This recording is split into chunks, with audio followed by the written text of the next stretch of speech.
সংসদীয় কমিটির বৈঠক আজ। এ নিয়ে আরো জানাতে জাতীয় সংসদ ভবন থেকে যুক্ত হচ্ছেন সহকর্মী সাইফুল ইসলাম রিপন। সাইফুল, কখন শুরু হবে সংসদীয় কমিটির বৈঠক এবং আলোচনা বিষয়বস্তু কি জানাবেন?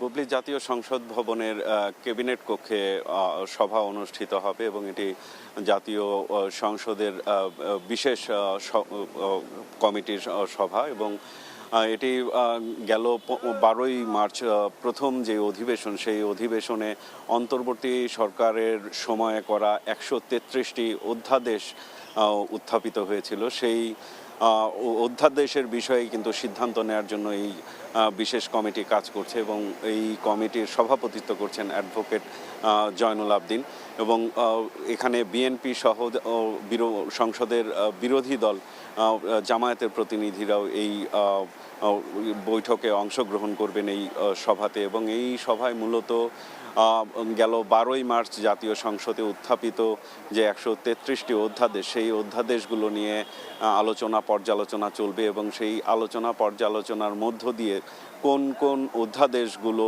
শেষ পর্যন্ত অন্তর্ভুক্ত করা হবে এবং কোন কোন অধ্যাদেশগুলো বাতিল করা হবে সেই বিষয়ে কিন্তু সিদ্ধান্ত নেওয়া হবে। তো আজকে এই সংসদীয় বিশেষ কমিটির আজকে প্রথম বৈঠক এবং এই বৈঠকে প্রাথমিকভাবে এই অধ্যাদেশগুলো নিয়ে আলোচনা চলবে এবং এরপরে কিন্তু আরও বেশ কয়েকটি বৈঠক অনুষ্ঠিত হবে এবং সামগ্রিকভাবে সরকারি দল এবং বিরোধী দল উভয় পক্ষ মিলেই কিন্তু সিদ্ধান্ত নেবে যে কোন বিষয়গুলো, কোন অধ্যাদেশগুলো আসলে পরবর্তীতে সংবিধানে সংযুক্ত করা হবে। এবং আমরা যতটুকু জানতে পেরেছি, এখানে জামায়াতে ইসলামীর সিনিয়র নায়েবে আমির অধ্যাপক মুজিবুর রহমান কথা বলেছেন। তিনি যেটি বলেছেন যে সংবিধানের সাথে সাংঘর্ষিক হয় কিংবা জনগণের আকাঙ্ক্ষার বিরুদ্ধে যায়, স্বার্থের বিরুদ্ধে যায় এমন কোনো অধ্যাদেশের বিষয়ে তারা কিন্তু সুপারিশ করবে না, এমনটি কিন্তু জামায়াতে ইসলামীর পক্ষ থেকে জানানো হয়েছে। তবে